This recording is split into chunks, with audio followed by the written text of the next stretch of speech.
Today's the day. It's draft day, and the Chicago Bears are going to make their selection in this year's draft. And if you're like me, you cannot wait for this to be over with. But with that said, it's reported that the Bears have a draft day priority of Ashton Jeanty, but they've also made an interesting promise to Will Campbell. We're getting into all that and more right after this. You are now tuned in to Chicago Bears Central, your number one place for all Chicago Bears news and content.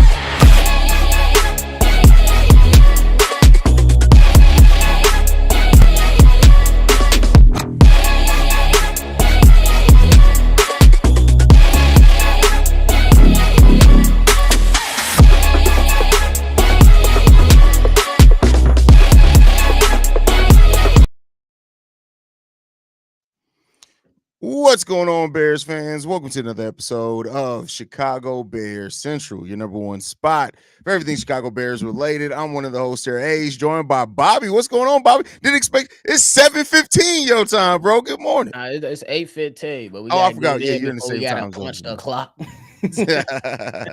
But man, we got some draft day news as is expected on draft day. This one comes from Diana Rossini that the Bears' priority as of right now, as last she's heard in this draft, is Ashton Jeanty. Now, should be no surprise there. They've been linked to Ashton Jeanty for, basically since this draft process started. It was one of the first rumors that came out at the end of the season before, we got really heavy into the draft process. Basically, right after the hiring of Ben Johnson, the Ashton Jeanty rumor started swirling. If this is true, and the Bears' priority today is Ashton Jeanty, how you feeling, Bobby? Hey, go and get your guy, man. It is what it is. I know it's still going to be people that want to go out there and say, we still need to go and get more offensive linemen, and that is true.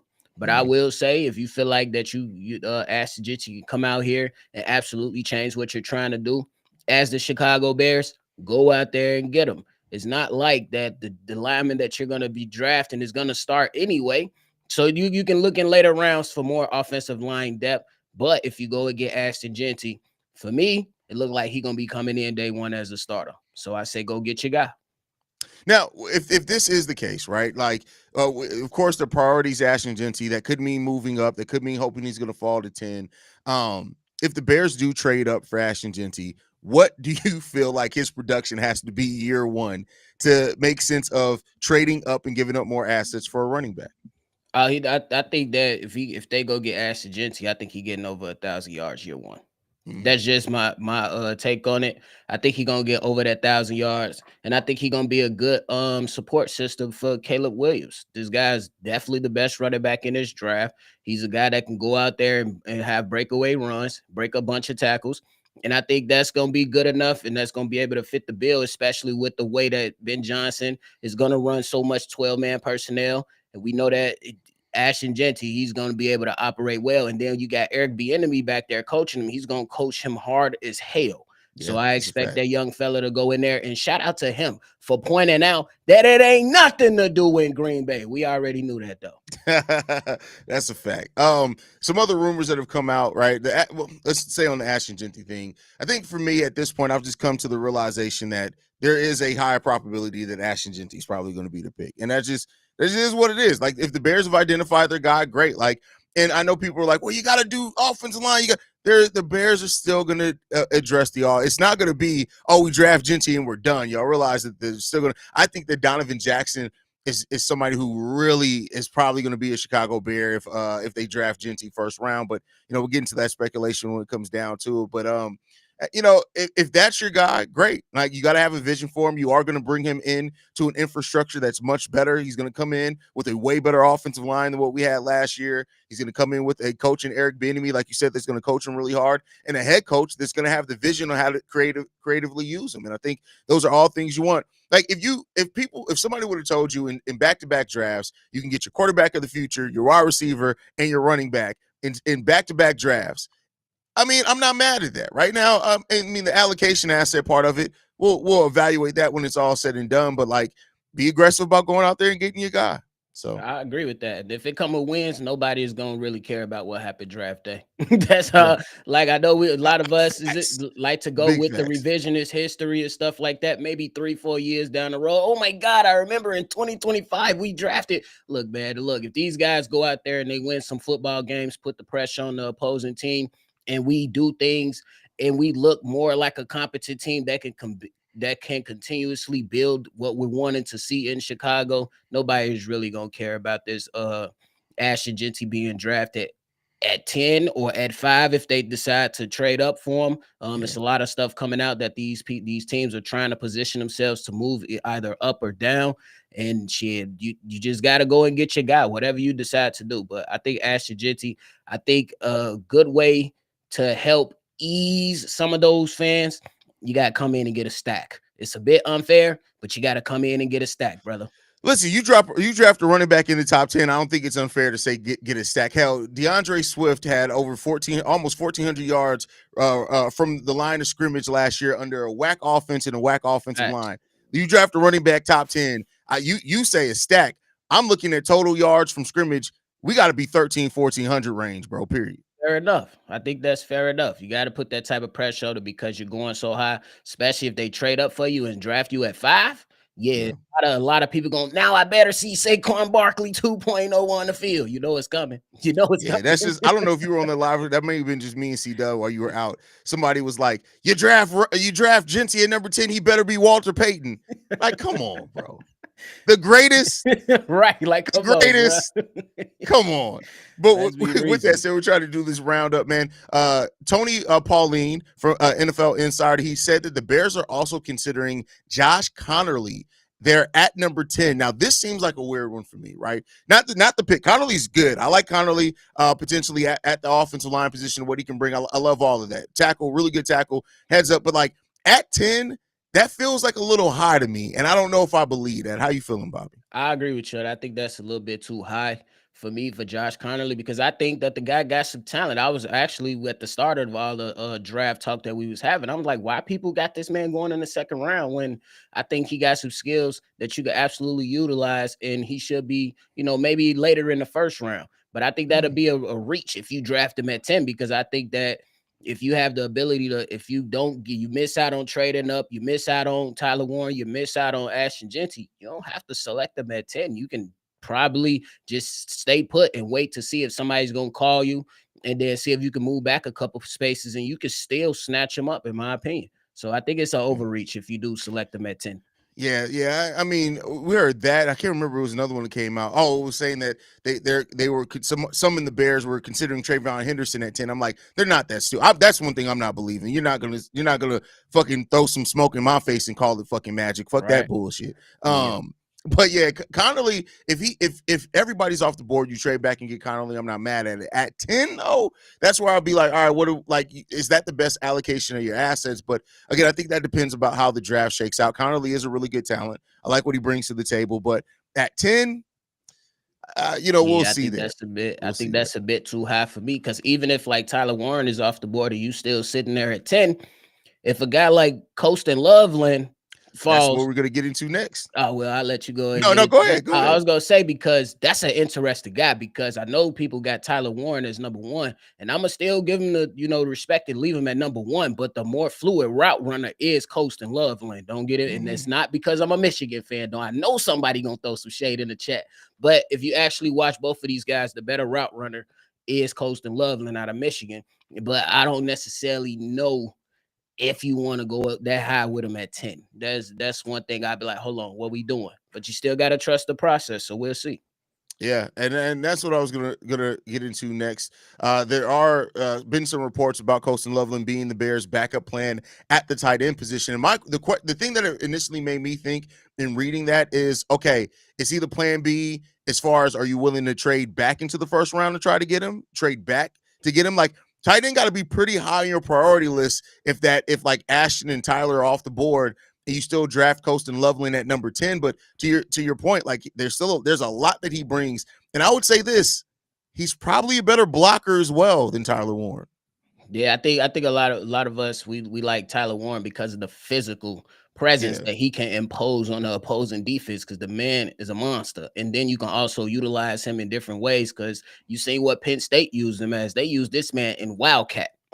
They used this man for flea flickers. Like, it was crazy. So that type of guy with that type of skill set, you will absolutely love on your team. But I'm with you, though. You just got to go through the process, and you got to see where the chips may fall, because I'm with you though. You can't reach though.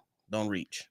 Yeah, you can't like it, that's just especially with this being hopefully right. Knock on wood. This is the last time the Bears are picking this high with their own pick in a while, right? Like that's the whole purpose of all this. You need to walk out from this with wins, and the fact that you're not picking number 10 for quite a while. But I think you gotta because of that, you gotta really intentionally and Ben. They're trying to win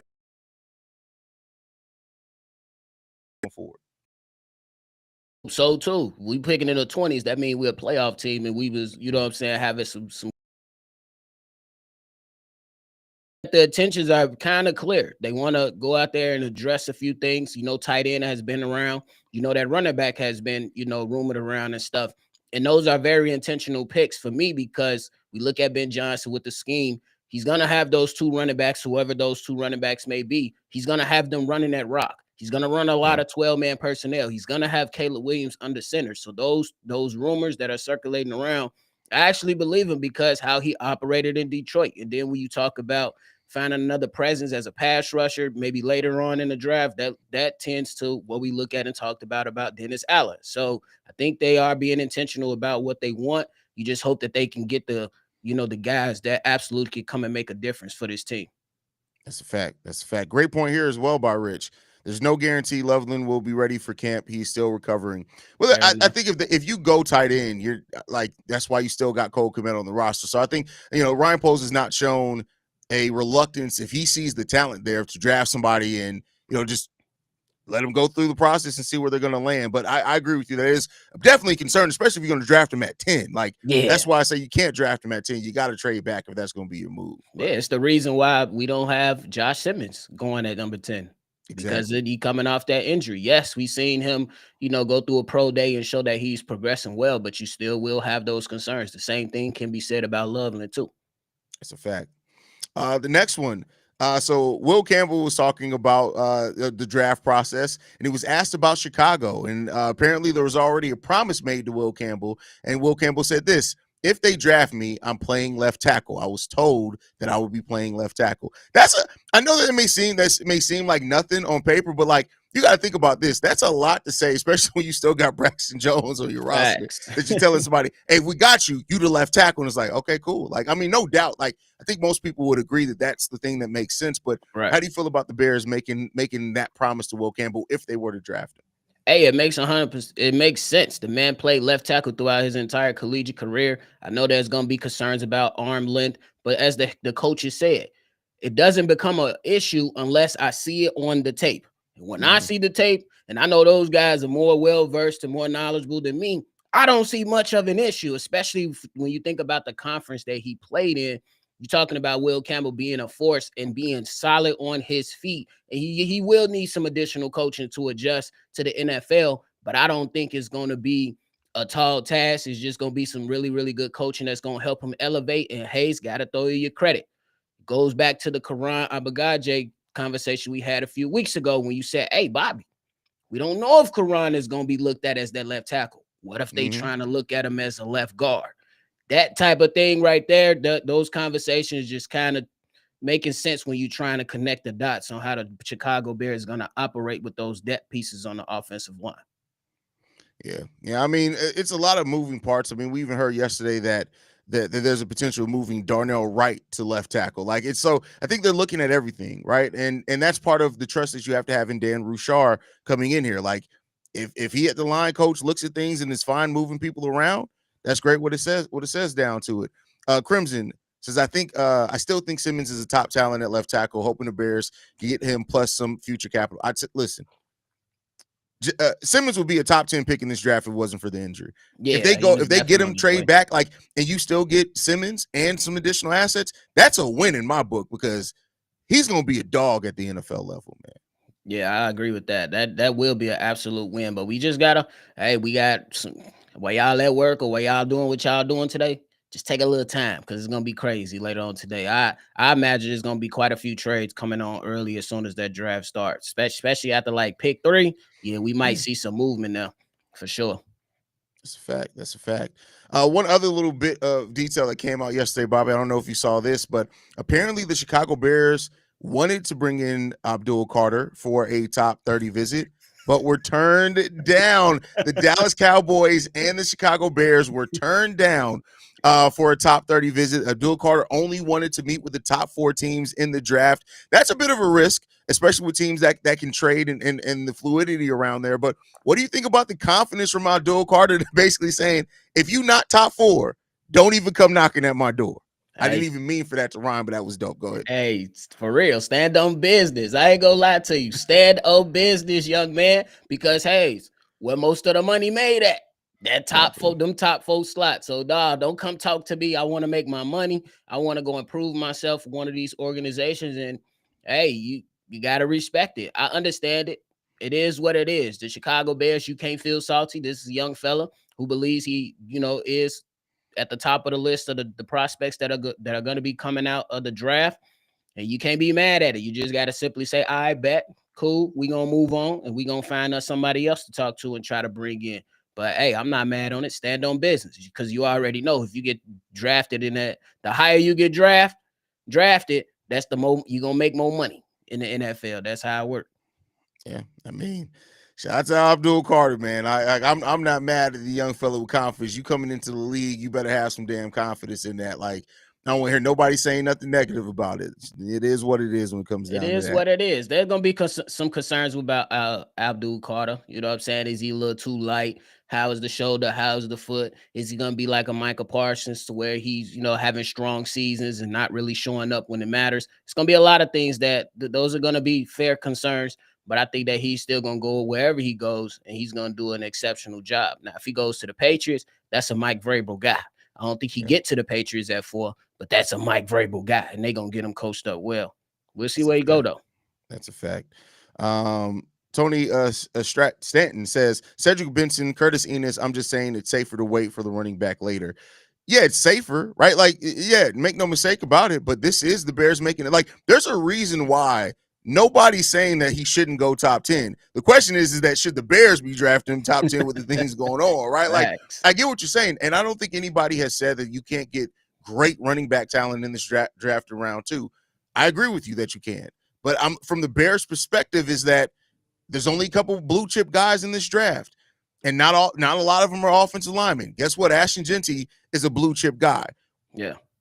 And that's probably why if they make the swing, that's why they be making the swing. So. And I agree with that. And Tony, just to add on, if you look at the Chicago Bears, they already said that we want to win now. And their offseason thus far has shown that they want to win now. You don't go get Joe Tooney and Jonah Jackson and Drew Dahlman to pussyfoot around and make wait 2 years from now. And soon as Grady Jarrett is let go, they immediately pick up the phone and say, come to Chicago. They've been aggressive all offseason long. Why should they stop now? Like, whether we like it or, you know what I'm saying, or dislike it, why should they stop being aggressive now? Because, you know what I'm saying, they can go ahead and, tiptoe around this. And then once the season comes, if we losing games, we're going to be ticked off again. But if they go out there and be aggressive and get those guys that they believe can make a difference, and we actually seeing results on the field, nobody's going to care about what happened this off. We're going to talk about what happened this offseason, but we're not really going to be concerned about what could have been this offseason. Yeah. So we'll see what happens there, man. But I do feel like if you start looking around now over the last couple of days, almost every draft insider, they've all shifted back to Ashton Jeanty being the guy there. To me, that this close to the draft, it may mean it may mean. I'm not saying for sure. We know nothing's for certain in this league.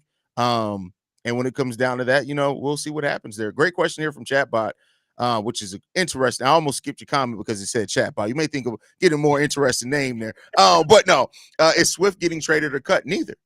Listen, Ben Johnson is not against having multiple running backs that are versatile in his offense. Now, in the offseason, that may mean something different, but I don't think that even if they draft Jeanty, it means that they're going to turn around and trade Swift or anything before this year. I think we're going to go back into it with both there. What do you think, Bobby? I think you're going to keep Swift right on the squad. You don't get rid of a guy like that, and I think it's just too soon to just let him walk out the door, or just to say that we're going to trade him for the sake of trading him. You go out there and you build you a nice two-headed monster with two guys that have two different skill sets. One guy that's a little bit more of a scat back, and the other guy that's going to be more of a thumper.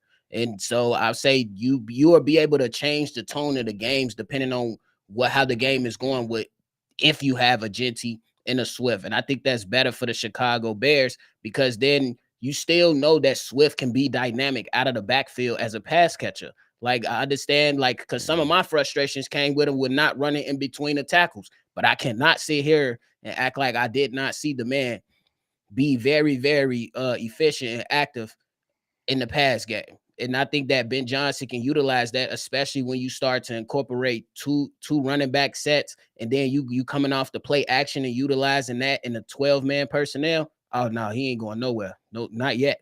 Yeah, not yet. Not yet. So yeah, I mean, we'll see what happens, man, overall in this draft. But yeah, I don't think Swift's going anywhere. I think we're gonna have, like, the Bears are really going to have as close to exactly what Ben Johnson wants on offense, I think, when this is all said and done. Like, I'm not saying it's gonna be perfect. He's gonna have some things to work around, some things to evaluate going into next year.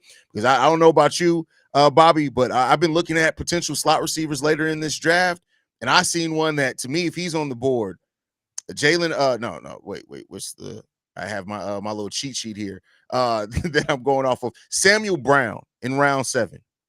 Okay, I'm gonna do a little quick just look a little into it, you right? Not saying he's going, not saying for sure he's going to be amazing, but if you want to take a shot at somebody that's a vertical threat with tons of speed that can develop into a slot guy for you, Samuel Brown is the guy. It's going to be interesting to see later in the rounds how the Bears maneuver, because Ben Johnson talked about you want like a basketball player type style wide receiver room. You don't necessarily have that big jump ball guy. Yeah. So it's going to be interesting to see it in later rounds if they go get a guy that's like 6'3", 6'4", more of a guy that can, be a guy in the end zone to where you could just throw the ball up to. It's going to be interesting to see. I'm excited as hell, bro. It's the best, one of the best days of the year, bro. I know it's only day one today, but I'm in a lot of ways, like, I'm more anxious about day one just to see what they do at 10.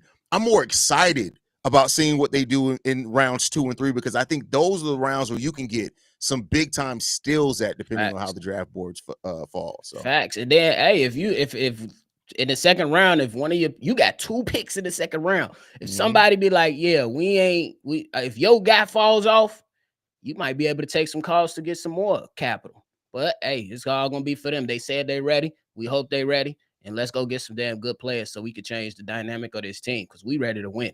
And we tired of playing games with them. That's a big fact. Last, before we get up out of here, Bobby, just as a final prediction, who are the Bears going to draft? I'm going to say in the first round. I'm not even just going to say number 10 anymore, because we don't know what the hell is going to happen. When the first round is done, who's the Chicago Bear? Ashton Jeanty. And I think the way that the Bears are going to do it is by trading up. I think they absolutely are going to trade up. And here's my reason why, just real quick. I think they trade up with the Jacksonville Jaguars simply because you're hearing different things about the Jacksonville Jaguars and not them necessarily being as high on Mason Graham as everybody thought.